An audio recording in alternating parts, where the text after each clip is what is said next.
Samie Elishi speaks out on ignoring Lucinda Strafford in the villa. We didn't think the biggest drama on Love Island would be between the girls, probs because Scott Vandersloot and had a go at Sean Stone within the first 3 seconds, but alas, All Stars 2026 is over, and we're still talking about it. If you've clicked on this article, then you're probably well aware of the Samie Elishi and Belle Hassan drama from the villa.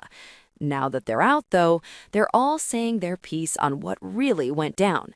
And the latest person to speak out is All Stars winner Samie. It was pretty clear that Samie and Lucinda weren't going to be friends.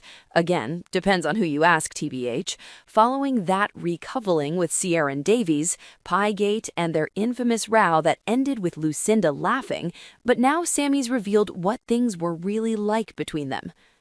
I forgive, but I'll never forget, and that's the situation that I'm in.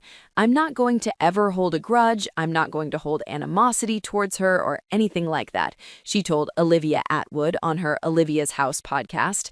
What's happened's happened, and I understand it gets heightened in there, but we were just civil. We were fine. I wouldn't sit down and tell her about what me and Ciara got up to last night. I would never do that. You're not my friend like that. But I would always say hi and bye. If she's asking me about how an outfit looks, I'd always reply. That's how it got to in the end. It was at this point in the chat that Samie admitted she went days without speaking to Lucinda, despite the fact that they were in the villa together for weeks, and we definitely didn't see any of this on TV. There was a time where I literally was ignoring her for like 5 days and we're sitting next to each other in the dressing room.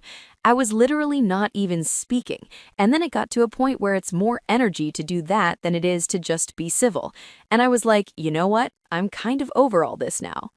This isn't the first time we've heard about Sammie's silent treatment, as Lucinda also spoke out on Paul C. Brunson's We Need to Talk podcast and admitted, there were moments where I'd go days and days without talking to certain individuals in there because when I'd be part of a conversation, we weren't talking to each other.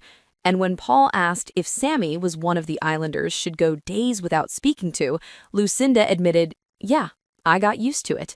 It got to a point where me and Samie were getting ready next to each other. Our dressing tables were next to each other. And even if my makeup bag was 2 inches to her side, she'd go, Lucinda, can you please move that? And that was the only time we'd really speak. She added, mine and Sammie's friendship was rocky. I always knew it was very fickle when it was normal. While Samie and Lucinda were both at odds on whether they were friends or not before the All-Stars villa, we reckon they'll both agree that they're not going to be pals anytime soon.